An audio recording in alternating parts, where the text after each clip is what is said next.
యేసయ్యాని ప్రత్యక్షతలో బయలుపడనే శాశ్వత కృపణకై.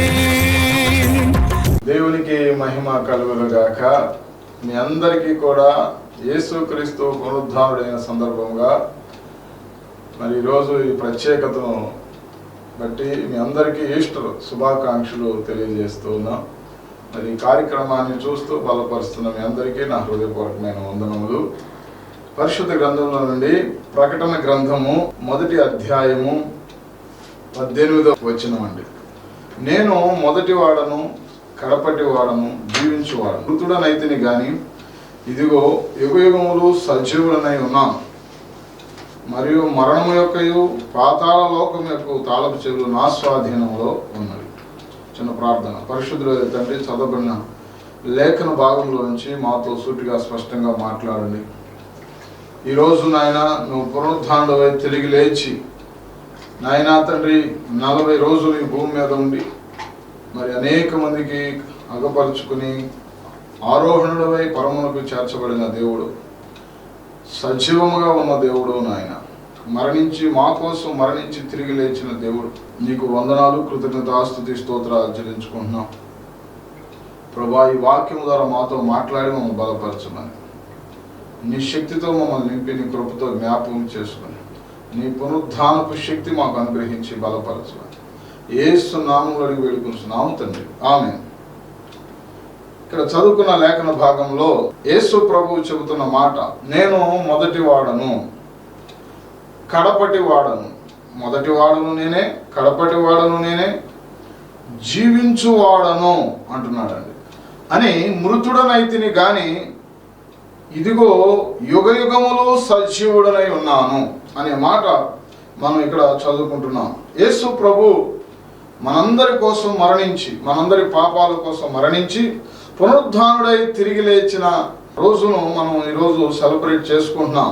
దేవుడు మరి క్రైస్తవ విశ్వాసానికి పునాది, లేదా ఆ క్రైస్తవ విశ్వాసం దేని మీద ఆధారపడి ఉందంటే యేసుక్రీస్తు ప్రభు మన కోసం మరణించాడు, మన పాపాల కోసం ఆయన మరణించి రక్తం కాచి తిరిగి లేచాడు. ఆయన పునరుద్ధానుడు. ఈ మాటను విశ్వసించిన వారు నిత్య జీవాన్ని పొందుకుంటారు. అందుకే అంటాడు, పునరుద్ధానమును జీవమును నేనే, నా యందు విశ్వాసం ఉంచిన వాడు చనిపోయినను తిరిగి లేస్తాడు అని. అలాగే యేసుక్రీస్తు ప్రభు తిరిగి లేచాడు, మరణించి తిరిగి లేచాడు.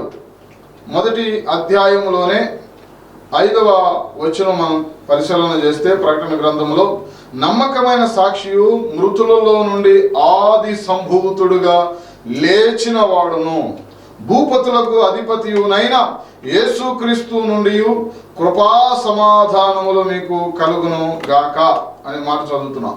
మృతులలో నుండి ఆది సంభూతుడుగా ఆయన లేచాడు. అంటే ఆయన లాగా ఇంకెవరూ కూడా లేపబడి ఉండలేదు. ఆయన ఆది సంభూతుడిగా లేచాడు.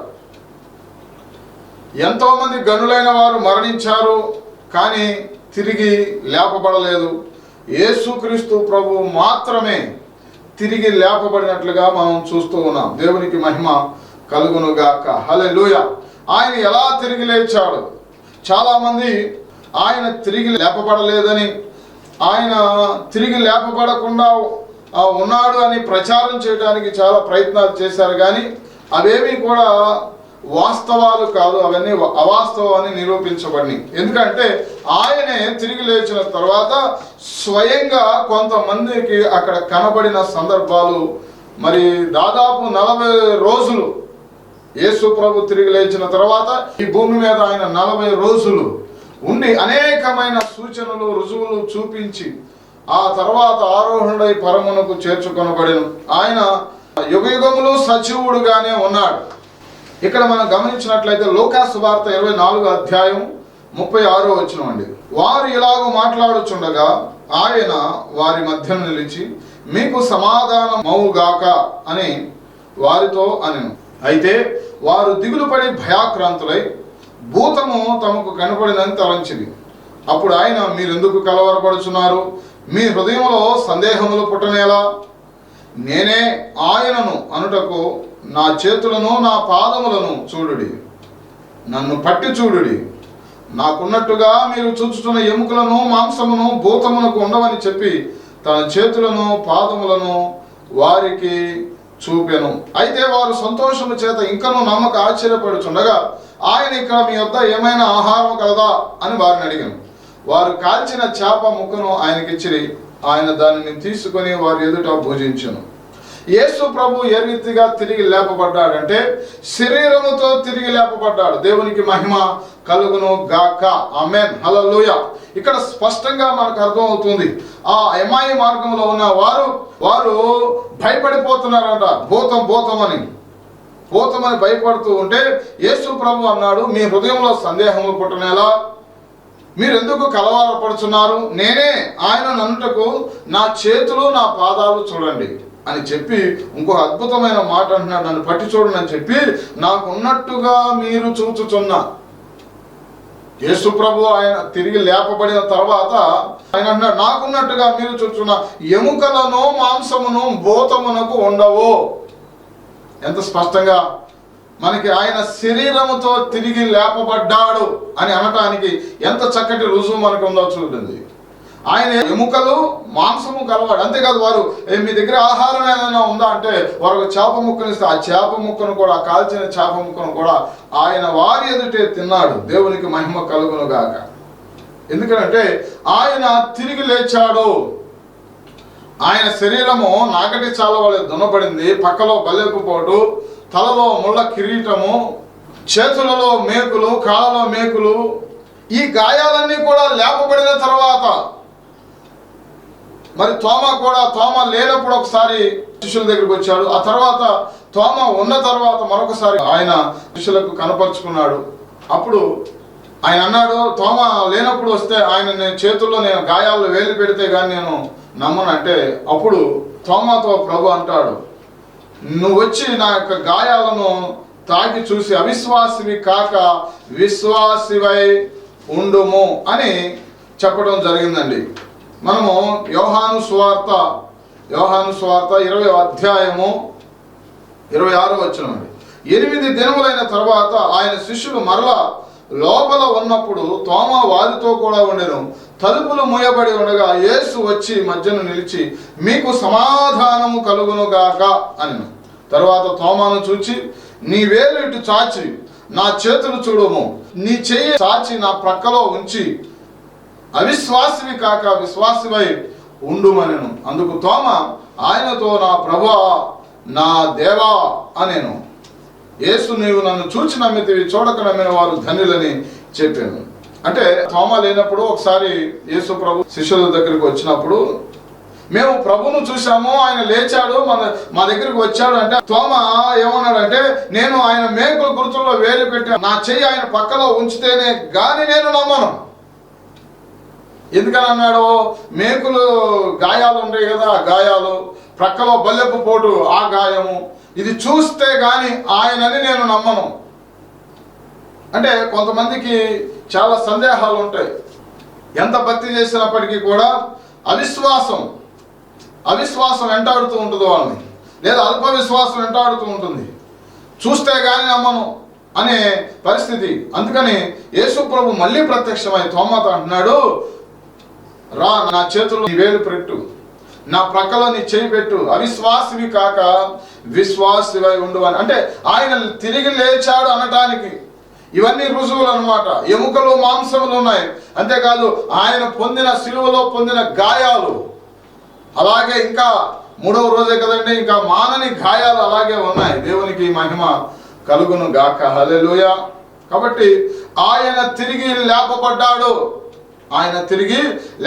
అపోస్తలుల కార్యములు 1వ అధ్యాయం 3వ వచనంలో కూడా ఆయన శ్రమ పడిన తరువాత 40 దినముల వరకు వారికి అగపడచ్చు, దేవుని రాజ్య విషయములను గూర్చి బోధించుచు అనేక ప్రమాణములను చూపి వారికి తన్ను తాను సజీవునిగా కనపరుచుకొనేను. దేవునికి మహిమ కలుగును గాక. ఆయన శ్రమపడి తిరిగి లేచిన తర్వాత 40 రోజులు వారికి కనబడుతూ ఉన్నాడంట.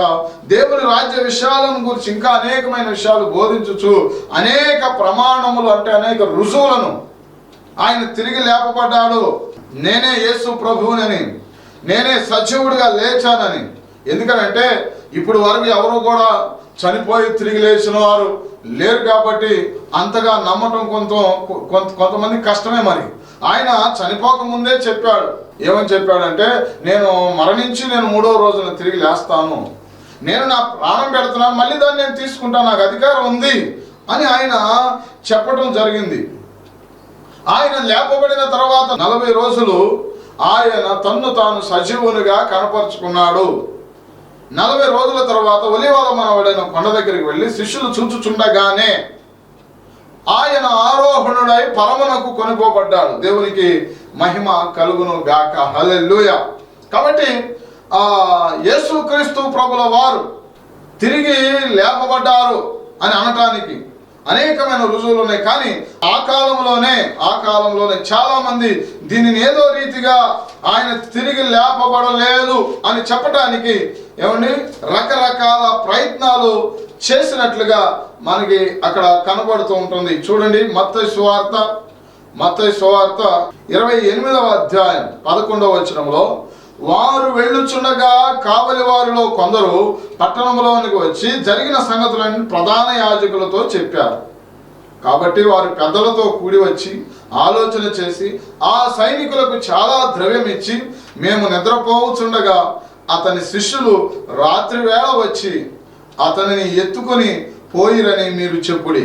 ఇది అధిపతి చెవిన పడిన ఎడల మేము అతని సమ్మతిపరిచి మీకేమీ తొందర కలగకుండా చేతుమని చెప్పింది. అప్పుడు వారు ఆ ద్రవ్యము తీసుకొని తమకు బోధింపబడిన ప్రకారము చేసింది. ఈ మాట యూదులో వ్యాపించి నేటి వరకు ప్రసిద్ధమై ఉన్నది. చూసారండి, ప్రధాన యాజకులు ఏం చేశారంటే ఆ సైనికులను పిలిచి యేసుప్రభు తిరిగి లేపబడలేదు, మేము నిద్రపోవచ్చుండగా ఆయన శిష్యులు వచ్చి ఆయన శవాన్ని ఎత్తుకెళ్ళిపోయి ఇప్పుడు లేచాడని చెప్తున్నారు అని చెప్పమని ఆ సైనికులకు చాలా ద్రవ్యం ఇచ్చారంట. ఆ ప్రధాన యాజకులు ద్రవ్యం ఇచ్చి ఇలా మీరు ప్రచారం చేయండి. ఏమండి, ఎంత భయంకరమైన పరిస్థితితో చూడండి. ఇంతకీ నాకు అర్థం కానిది, మరి ఆయన గవర్నర్ గారు అక్కడ పిలాతు గారు అక్కడ సైనికులను నిద్రపోమని పెట్టాడా కావాలి? ఏమండి, ఆలోచన చేయండి. చాలా భయంకరమైన పరిస్థితులు. అంటే సత్యం లోకం ఒప్పుకోదండి. త్వరగా మంచిని స్వీకరించలేదు, చెడును స్వీకరించినంత ఈజీగా మంచిని స్వీకరించలేదు, సత్యాన్ని స్వీకరించలేదు. యేసు ప్రభు ఆయన నిజముగా తిరిగి లేచాడు. దేవుడు చెప్పినట్లుగానే ఆయన మరణం మీద అధికారం ఉంది, దాన్ని ఒప్పుకుంటే ఏమైంది? చాలా మంది ఏమిటో మరి సత్యాన్ని మాత్రం స్వీకరించలేని పరిస్థితుల్లో లోకం ఉందంటే నమ్మండి. ఇక్కడ కూడా సత్యాన్ని దాచిపెట్టేసి సత్యాన్ని అసత్యంగా మార్చాలని ప్రయత్నాలు ఎలా జరుగుతున్నాయో చూడండి. ఆ రోజుల్లోనే జరిగినాయి, ఈ రోజుల్లో కూడా అలాగే జరుగుతూ ఉన్నాయి. ద్రవ్యం ఇస్తే ఏదైనా చెప్పేవాళ్ళు, ఏదైనా చేసేవారు తయారయ్యారు కదా, ఉన్నారు కదా. అలాగే వీళ్ళు కూడా చాలా ద్రవ్యం ఇచ్చేసరికి వాళ్ళు చూడండి, ఆ సైనికులు కూడా ఇచ్చిన ధనానికి వాళ్ళు కూడా ఏమని ప్రచారం చేశారంటే, మేము నిద్రపోతామంటే ఎత్తుకుపోయారు, తీసుకెళ్ళిపోయారు శిష్యులు వచ్చి అని చెప్తున్నారు. ఇక్కడ గమనించండి ప్రియులారా, యేసు ప్రభు ఎన్నో జయించి పైకి లేచాడు.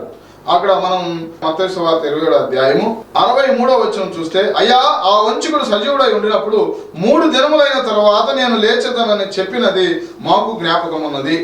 కాబట్టి 3వ దినము వరకు సమాధిని భద్రము చేయని ఆజ్ఞాపించుము. వాని శిష్యులు వచ్చి వానిని ఎత్తుకొని పోయి ఆయన మృతుల్లో నుండి లేచినని ప్రజలతో చెప్పుదురేమో. అప్పుడు మొదటి వంచన కంటే కడపటి వంచన మరి చెడ్డదై ఉండునని చెప్పిరి. అందుకు పిలాతు, కావలి వారున్నారు కదా, మీరు వెళ్ళి మీ చేతనైనంత మట్టుకు సమాధిని భద్రము చేయడని వారితో చెప్పాను. వారు వెళ్ళి కావలి వారిని కూడా ఉంచుకొని రాతికి ముద్ర వేసి సమాధిని భద్రము చేసిరి. ఇక్కడ మనం గమనించినట్లయితే వారు ఆ సమాధికి చక్కగా సీలు వేశారు, ముద్ర వేశారు. రోమా ప్రభుత్వం యొక్క అధికారం ముద్ర వేశారు.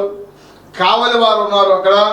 ఏమండి, ఆ సమాధిని చక్కగా భద్రము చేసి చక్కగా కావలి వారు ఉండి, ఎందుకంటే ఆయన లేపబడకుండా ఆ ఆపివేయాలని, లేకపోతే ఒకవేళ ఈ శిష్యులు ఎత్తుకెళ్ళిపోయి యేసు ప్రభు లేచాడు అని చెబుతారు. ఒకవేళ శిష్యులు ఎత్తుకెళ్ళిపోతే శవం ఇంకోసారి ఎక్కడో సాట పాతి పెట్టాలి, ఎక్కడో సాట సమాధి చేయాలి. కానీ ఆయన సజీవుడుగా అనేక మందికి ఆయన కనపరుచుకున్నాడు. 40 రోజులు ఈ భూమి మీద ఉన్నాడు. అనేకమైన రుజువులు, ప్రమాణాలు వారికి చూపించారు. తోమా కూడా అవిశ్వాసంతో ఉన్నప్పటికీ కూడా, తోమా కూడా శిష్యుడేనండి. వీళ్ళేమనుకున్నారు, శిష్యులు ఎత్తుకెళ్ళిపోయారు అనుకున్నారు. కానీ అసలు ఆ శిష్యుల్లో ఒకడే తోమా నమ్మలేదండి యేసు ప్రభు వచ్చాడంటే. అప్పుడు తోమా ఉన్నప్పుడు ప్రత్యేకంగా ప్రభు మళ్ళీ మరొకసారి ప్రత్యక్షమై ఆయన లేచాను అని ఆయన యొక్క గాయాలు చూపించడం మనం చూస్తున్నాం. దేవునికి మహిమ కలుగును గాక. హల్లెలూయా. కాబట్టి ఇక్కడ మనం గమనించినట్లయితే యేసు ప్రభు తిరిగి లేచాడు. ఆయన మరణాన్ని జయించి తిరిగి లేచాడు, సమాధిని జయించి తిరిగి లేచాడు, బండను జయించి తిరిగి లేచాడు, ముద్రను జయించి తిరిగి లేచాడు, కావలి వారిని జయించి తిరిగి లేచాడు, సాతానుని జయించి తిరిగి లేచాడు. దేవునికి మహిమ కలుగును గాక. ఆమేన్. హల్లెలూయా. కాబట్టి ఇక్కడ మనం గమనించాలి ఏమనంటే యేసు ప్రభువుకి మరణం మీద అధికారం ఉంది. ఎందుకనంటే ఎందుకు ఆయన మరణించి తిరిగి లేపబడాలి అనంటే పాపమునకు వచ్చు జీవితము మరణము. ఆదాము చేసిన పాపాన్ని బట్టి మరి మనుషులందరికీ కూడా మరణము సంక్రమించింది. కాబట్టి ఈ మరణం మీద జయం మనిషికి ఇవ్వాలి అని మన కోసమే ఆయన ఇదంతా చేసింది. మన కోసమే ఆయన మరణించి తిరిగి లేచింది. ఆయన పరలోకం నుండి దిగి వచ్చాడు. ఆయన ఈ లోకంలో 33.5 సంవత్సరాలు ఉన్నాడు. ఆయన వచ్చిందే సిలువ వేయబడటానికి, మన కోసం రక్తం కార్చడానికి, మన పాపాల కోసం ఆయన చనిపోయి తిరిగి లేపబడటానికి ఆయన ఈ లోకానికి వచ్చాడు. ఆయన పని పూర్తయింది, అందుకని అంటాడు సమాప్తమైనది అని. అందుకని ఆయన పని పూర్తి చేసుకున్నాడు. ఆయన ఎలా జీవించాలో, మానవులు ఎలా జీవించాలో, ఎలా బ్రతకాలో, ఎలా ప్రార్థన చేయాలో, ఎలా తగ్గించుకోవాలో అన్నీ కూడా ఆయన నేర్పించాడు. ఇక్కడ ఉండగా అనేక విషయాలు బోధించాడు. పరలోకం ఎలా ఉంటుందో చెప్పాడు, ఆ పరలోకానికి మార్గం ఏంటో చెప్పాడు. ఇవన్నీ చెప్పిన తర్వాత ఆయన తన సమయం వచ్చినప్పుడు చాలా మంది అనుకుంటున్నారు ఆయన చనిపోవటానికి వస్తే చాలాసార్లు ఆయన తప్పించుకున్నది ఎందుకంటే ఆయన పని పూర్తవ్వాలి, లేఖనములు నెరవేరాలి. ఆ సమయం ఆసన్నమైనప్పుడు ఆయనే తనను పట్టుకొనటానికి వచ్చిన ఆ బంట్రోతులో ఆ యొక్క సైనికులకు ఆయనే మీరు ఎవరు ఎదుగుతున్నారు అని చెప్పి నజరేయుడైన యేసుని అని వాళ్ళు చెప్పినప్పుడు నేనే నన్ను పట్టుకోండి, వారిని విడిచిపెట్టండి అని శిష్యులను విడిచిపెట్టమని చెప్పడం జరిగింది. దేవునికి మహిమ కలుగును గాక. ఆయనంతటా ఆయనే అప్పగించుకున్నాడు ఆ సమయం వచ్చినప్పుడు. దేవునికి మహిమ కలుగును గాక. హల్లెలూయా. ఆయన పని పూర్తయినప్పుడు చాలాసార్లు చంపాలని చూశారుగా, ఆయన వెళ్ళిపోయాడు అని అంటున్నారు. కానీ ఆయనంతటా ఆయనే సమర్పించుకున్నాడు. ఆయనంతటా ఆయనే ఆ మరణాన్ని లేదా ఆ శిలువ మరణం పొందటానికి అందుకనే రాయబడింది ఫిలిప్పీ పత్రికలో, శిలువ మరణము పొందునంతగా ఆయన విధేయత చూపినవాడు. దేవునికి మహిమ కలుగును గాక. హల్లెలూయా. కాబట్టి దేవుని సన్నిధిలో మనం అందరం గ్రహించవలసింది ఏమిటంటే ఆయన మరణించి తిరిగి లేచాడు అని అనటంలో ఎటువంటి సందేహము కూడా లేదు. అందుకనే అపోస్తలుల కార్యములు 2:31 పేతురు గారు తన మొదటి ప్రసంగం చేస్తూ చెప్పబడిన మాట, క్రీస్తు పాతాళములో విడువబడలేదనియు ఆయన శరీరము కుళ్ళిపోలేదనియు దావీదు ముందుగా తెలుసుకొని ఆయన పునరుద్ధానమును గూర్చి చెప్పెను. ఈ యేసును దేవుడు లేపెను, దీనికి మేమందరము సాక్షులం. దేవుని స్తోత్రం కలుగును గాక. హల్లెలూయా.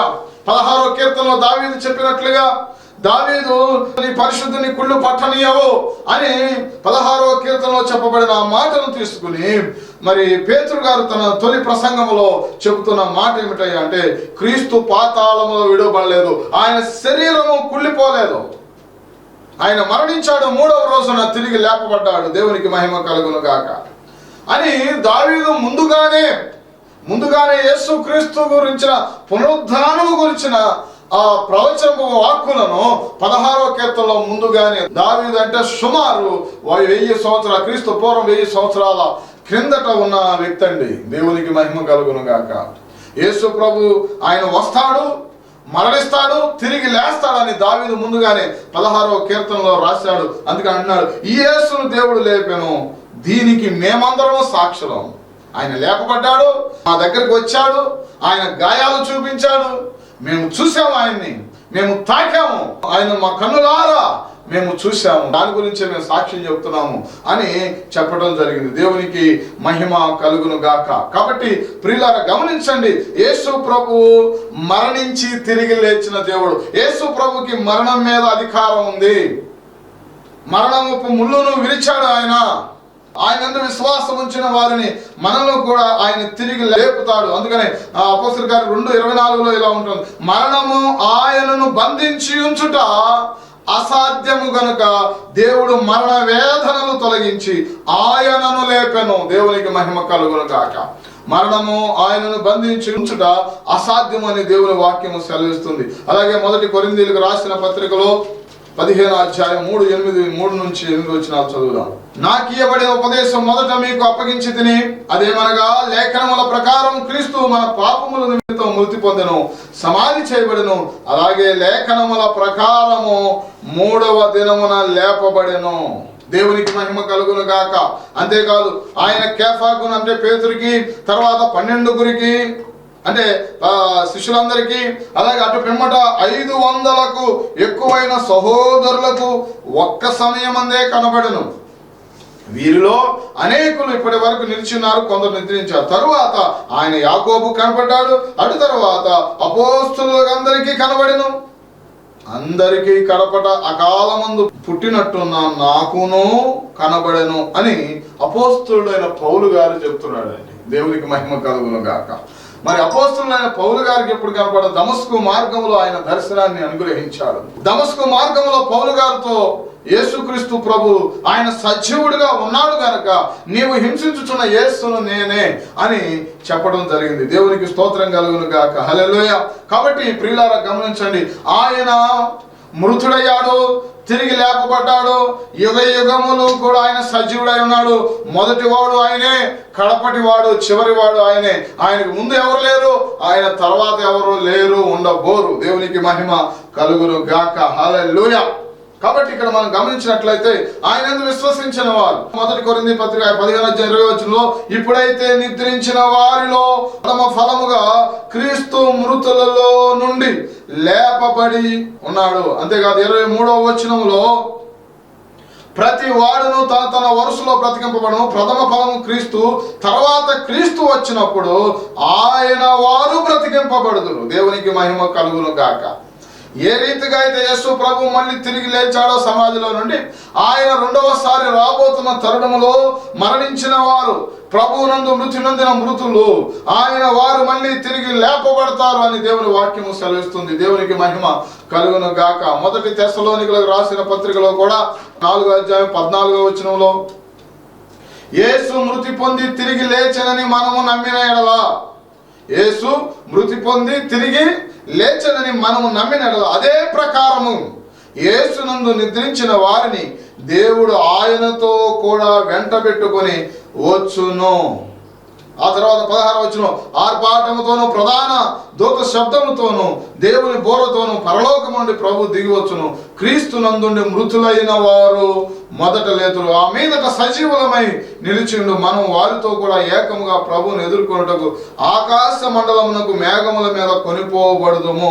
కాగా మనం సదాకాలము ప్రభువుతో కూడా ఉందము. దేవునికి మహిమ కలుగును గాక. ఆయన చనిపోయి తిరిగి లేచాడు అని మనం నమ్మిన ఎడల, మరి తోమాతో చెప్తాడు, చూసి నమ్మిన వారి కంటే చూడక నమ్మిన వారు మరి ధన్యులు. అవును, మరి ఆయన తిరిగి లేపబడ్డాడు అనే లేఖనములు చెప్పబడుతూ ఉన్నాయి.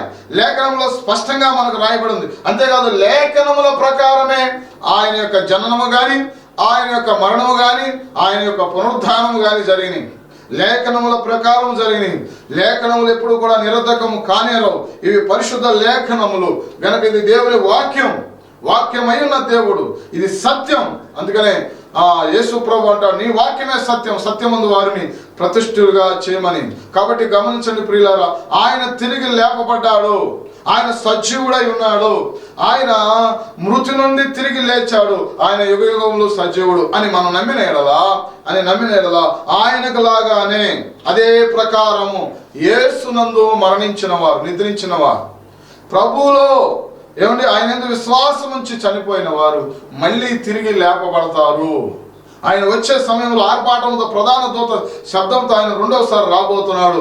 ఆయన అంచె కాలంలో అందరినీ కూడా, ఆయన అందు విశ్వసించిన వారందరినీ కూడా ఆయన లేపబోతూ ఉన్నాడు. అంతేకాదు మన అందరం కూడా ఆకాశ మండలమునకు మేఘముల మీద కొనిపోబడతా ఉంటాం. ఆయనతో పాటు సదాకాలం మనం ఉంటాం. అందుకని ఆయన వెళ్ళేటప్పుడు చెప్పాడు, నేను స్థలంలో మీరును ఉండులాగున మరలా వచ్చి మిమ్మును నేను కొనిపోకూడదు, నేను తీసుకువెళ్తానని ఆయన చెప్పి వెళ్ళాడు. నేనే మార్గం, నేనే సత్యం, నేనే జీవం అన్నాడు. ఆ పరలోక రాజ్యంలో మనం చేరాలి అంటే మనము యేసునందు విశ్వసించాలి.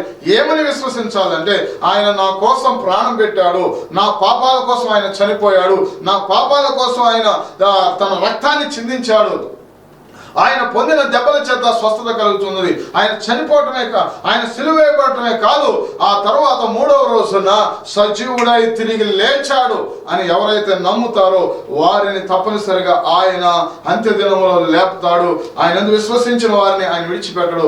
ఆ విశ్వాసమే మనం పరలోకి వెళ్ళటానికి, ఆ విశ్వాసమే మన జీవితాల్లో కార్యాలు జరగటానికి కారణమవుతుంది. కనుక యేసుక్రీస్తునందు విశ్వసించిన ప్రతి ఒక్కరూ కూడా ఆ పునరుద్ధాన శక్తిని పొందుకుంటారు, ఆ పునరుద్ధాన బలాన్ని పొందుకుంటారు. ఆయనకు లాగా పునరుద్ధానంలో తిరిగి లేపబడి యుగ యుగములు ఆయనతో ఉండటానికి కొనుక్కోబడతారు. అట్టి కృప ఈ యొక్క వాక్యాన్ని వింటున్న ప్రతి ఒక్కరికి సమృద్ధిగా దేవుడు అనుగ్రహించి దీవించును గాక. ఆమేన్. ప్రార్థన. మహోన్నతుడైన తండ్రి, కృప కలిగిన దేవా, ఈ ఈస్టర్ సండే రోజున నీ సన్నిధిలో మరి నాయనా తండ్రి ఈ రీతిగా నీ వాక్యాన్ని ధ్యానించడానికి ఇచ్చిన భాగ్యాన్ని బట్టి నీ స్తోత్రాలు. నాయనా తండ్రి, మరణము నిన్ను బంధించి ఉంచుట అసాధ్యము గనుక నాయనా మరణము వేదనల నుండి తొలగించి నాయన మరణపు ముళ్ళను విరిచి నువ్వు తిరిగి లేచిన దేవుడు ప్రభా. అయా మరణాన్ని జయించిన దేవుడు, పునరుద్ధానుడైన దేవుడు నాయన. నీ పునరుద్ధాన శక్తి ఇప్పుడే ప్రతి ఒక్కరిని కూడా నాయన తండ్రి ఆవరించినట్లుగా, ప్రతి ఒక్కరిని తాకునట్లుగా సహాయించు. నీ పునరుద్ధాన ఫలం ప్రతి ఒక్కరికి దయచే నాయన. నీ పునరుద్ధానంలోని ఆశీర్వాదాలు ప్రతి ఒక్కరికి మీరు సమృద్ధిగా అనుగ్రహించి దీవించమని, మేలుతో తృప్తిపరచమని ప్రార్థన చేస్తున్నాం. అంతేకాదు వారి అవయవాలలో ప్రతి బలహీనత కూడా ఆయన తొలగిపోయి నాయన నీ సంపూర్ణమైన ఆరోగ్యం వారికి దయచే. వారు ఎదుర్కొంటున్న ప్రతి సమస్య గొప్ప విజయం దయచే నాయన. అదిగో నాయన నిద్రాణంలో ఉన్న వారిని కూడా తిరిగి లేపండి ప్రభా. నీ బలమైన శక్తులు, నీ బలమైన ఉద్యమం వారిలో రగిలించమని ప్రార్థన చేస్తున్నాం ప్రభు. ఆత్మలో దిగజారిపోయిన వారికి కూడా నీ పునరుద్ధాన శక్తి మీరు అనుగ్రహించండి. మళ్ళీ తిరిగి గొప్ప ఉద్యమం రగిలించబడినట్లుగా వారిలో నీ కృప దయచేసి మేలుతో వారి హృదయాలు తృప్తిపరచమని ఈ చిన్న ప్రార్థన సన్నిధికి చేర్చుకున్నాం. యేసుక్రీస్తు దివ్య నామములో అడిగి వేడుకొంచున్నాము తండ్రి. ఆమేన్, ఆమేన్. అందరికి వందనాలు. God bless you all.